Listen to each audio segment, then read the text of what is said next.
A California court announced a lawsuit that targets a, quote, material safety defect in tens of thousands of Ford's Mustang Mach-E's. The vehicles mentioned in the lawsuit all contain electronically latched doors called e-latch, which Ford markets as a feature. However, the complaint argues they are actually a defect because battery failure or loss of power forces owners to jumpstart the vehicle and battery to open the doors from the outside.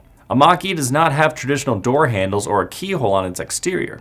Instead, owners can unlock the doors by pressing a button on the door while carrying the vehicle's key fob or using a connected smartphone. The car needs enough power to open the doors, and the lawsuit points out that the Mach-E, unlike other vehicles with electronic door handles, does not include a fail-safe physical key or slot in the event of battery failure. There is a simple resolution if the vehicle loses power while occupied, but the lawsuit said the situation becomes more difficult if occupants are locked out. Because the e-latch system also controls the car's front hood, where the battery is located, someone needs to jumpstart the car just to access and restore power to the car's battery before the e-latch system can open the doors. Ford's website explains that 2 power points behind an access panel below the grille provide jumper cable connection points. However, the lawsuit argued that the entire jumpstart process includes, quote, complicated and time-consuming steps that could prove difficult for someone without extensive car knowledge and the necessary equipment. The lawsuit noted that this could result in passengers or pets being trapped in the vehicle if they cannot pull the manual lever to open the doors.